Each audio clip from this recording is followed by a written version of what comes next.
महाराष्ट्रात जी अभूतपूर्व परिस्थिती निर्माण झाली आहे अतिवृष्टीमुळे, या अनुषंगाने आपण श्री तुळजाभवानी मंदिर ट्रस्टच्या माध्यमातून 1 कोटी रुपये मुख्यमंत्री सहायता निधीला द्यायचा निर्णय घेतलेला आहे आणि त्याचबरोबरीने तेरणा पब्लिक चॅरिटेबल ट्रस्टच्या माध्यमातून 51 लाख रुपये देण्याचा निर्णय घेतलेला आहे.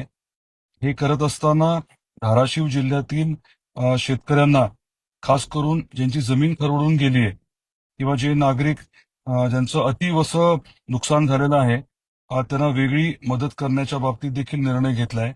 जिल्हाधिकाऱ्यांबरोबर याबाबतीत चर्चा झाली, तसा निर्णय झालेला आहे आणि माझी आपल्या सर्वांनाच विनंती राहणार आहे की मुख्यमंत्री सहायता निधी किंवा आपल्या भागामध्ये, आपल्या धाराशिव जिल्ह्यामध्ये जिथे शक्य असेल तिथे मदत करण्यासाठी आपण पुढाकार घ्यावा.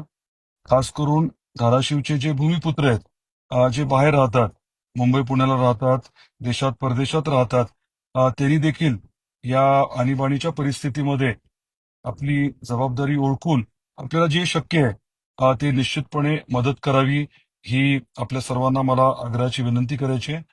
आता हे साधारण 1.5 कोटी रुपये हे मुख्यमंत्री सहायता निधीला उपलब्ध होतील आणि त्याच्या व्यतिरिक्त जमीन खरवडून गेलेले, ज्यांचं जास्त नुकसान झालेलं आहे असे शेतकरी आणि त्याच बरोबरीने ज्या नागरिकांचं, ज्या कुटुंबांचं खूप जास्त नुकसान झालंय, यांना वेगळ्या पद्धतीने सहकार्य करण्यासाठी देखील श्री तुळजाभवानी मंदिर ट्रस्ट आणि तेरणा ट्रस्टच्या माध्यमातून आपण सहकार्य उपलब्ध करून देणार आहोत.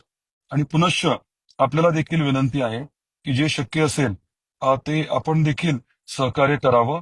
आपली जबाबदारी ओळखून प्रत्येकाने आपला खालीचा वाटा जो आहे तो उचलावा, अशी मी आपल्या सर्वांना आग्रहाची विनंती करतो. आज आणि उद्या जास्त पाऊस आहे, काही ठिकाणी रस्ते, पुलावरनं पाणी वाहतंय. आपण योग्य ती खबरदारी घ्यावी. आपल्या काही नद्यांना आता पाणी सोडलं जाणार आहे, थोडासा फ्लो जो आहे तो वाढणार आहे. त्यामुळे सगळ्यांनी कृपया योग्य ती खबरदारी घ्यावी, सतर्क राहावं आणि एकमेकाची काळजी घ्यावी, ही देखील आपल्या सर्वांना मी विनंती करतो.